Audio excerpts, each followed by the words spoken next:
Hi everybody, how's it going today? Ray Clark here. Uh, Here I'm showing you I'm going to cut a cookie on my mill.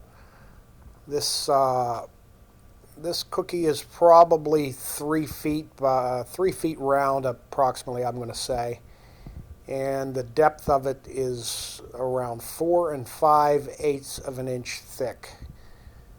Now, throughout this process, I'm probably going to mill it down to around 3 inches, which is going to be a rough cut. And then it's pretty dry, but I'm going to let it set and dry probably another 3, 4 months, and then we'll see what it looks like. But just to show you, I really enjoy this mill. I got a 3-inch shell mill on here, and it will actually cut up to, I'm going to guess, right around a 1/2 inch deep. So, you can see that I make a lot of passes on this to get it down there. Uh, I probably needed to move my boom on the mill out some to get more room to cut, and you'll see later in the video I do that, but it's a little too late. So, again, this is a chip throwing machine, 3-inch shell mill. We're going to speed it up here a little bit and show you all my cuts. It's definitely a way to get a relatively flat finish on a piece of rough lumber. Again, trying to cut this with a chainsaw is pretty difficult to do. So I did a lot of my original planing I did with a router and a jig, which took forever, and a lot of arm pump, I'm here to tell you. But again, here you can see there's a pretty big chainsaw gouge in here, and I'm going to try to get down to the bottom of this to see where I'm going to set my finished depth, but there's a good indication. You can see how thick that log is, 4 and 5/8 inch thick.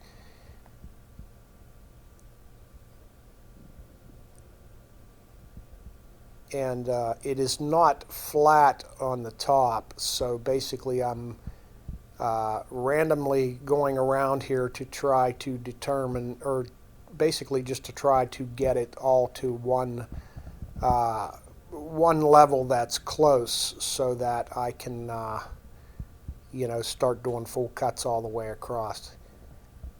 But as you'll see throughout this video, it is definitely a chip flinging machine. Special thanks to my son Sean for helping me get this mill. This is a really nice mill.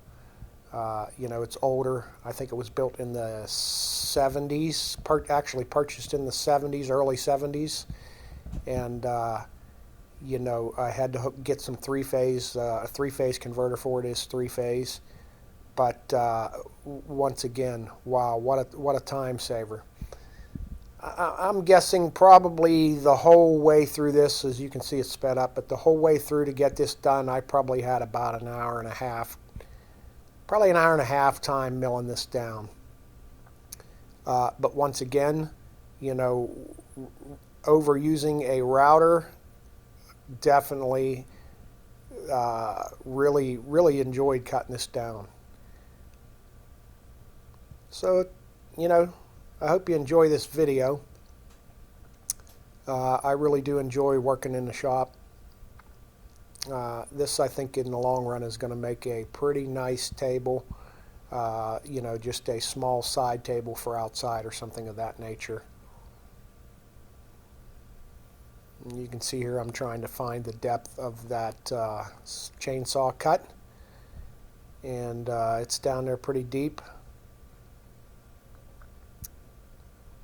That's the plan, though. Find out what I need to get it to clean up, and then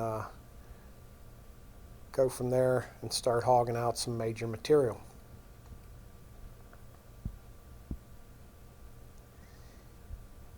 Yeah, I'm going to have to think about how I locate my wood on here in conjunction with the y-axis travel. I think I've got about 16 inches of y-axis travel, but I think I need to concentrate on a better way to extend the milling head out. The milling head will, the ram on it will actually come out there probably about 3 feet. So I need to utilize that ram instead of, you'll see in the end here I ended up with a big chunk in the middle that I have a hard time getting to. But again, I'm going to have to start utilizing my ram to get out and reach out to the full length of my 3-foot piece or whatever it is that I'm working on. And that's going to save me a lot of hassle in the long run.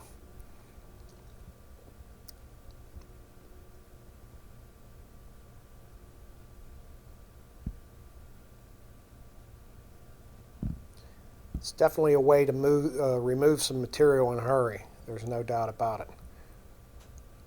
It will definitely throw some chips at you. It's enjoyable too. Take a piece of, rough lumber like that and mill away the nasty, old crappy wood on the end of it, and it's interesting to take it down and make a nice looking piece of wood.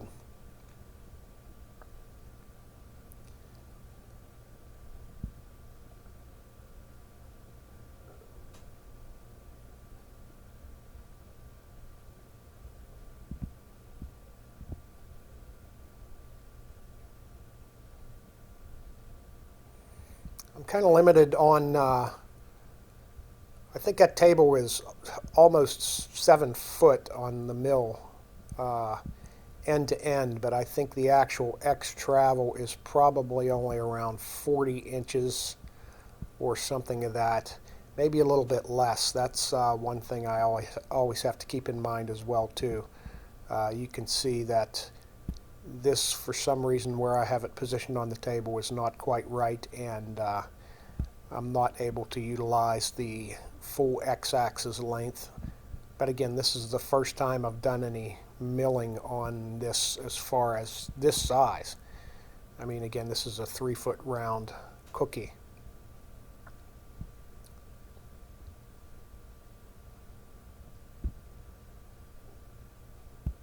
But nonetheless, in an hour and a half, I've taken probably 1 3/4 inches off this 3-foot piece of wood. So it's definitely getting it down there. Way better than using a router, I'm here to tell you. Router and the jig was painful. I mean, it gets the job done, but I've only got a small router. It's a 1/4 inch shank, I think, or 3/8. And to do anything up to the scale of this 3-inch shell mill that I'm using on the mill, you're going to have to get into a 1/2 inch router, and they're pricey. So I will utilize my mill the best I can. I also made a chessboard on the mill, did a lot of angle cuts and a lot of angle boring, which turned out real nice. You can really get some precision milling done, obviously, on the mill. And when you're doing counter bores and through bores on corner miters and stuff like that, I mean, really, really simple to do. Thrilled to death with the use of the mill. Got all the tricks, all the bells and whistles, your power feed, your feed rates, everything. It's a pretty sweet mill. Once again, thanks, Sean. I appreciate that. So I don't have the finished product done, but I'm sure once I get the finished product done, I will probably put it up on there. And once again, I hope you enjoy it. Ray Clark. Peace out.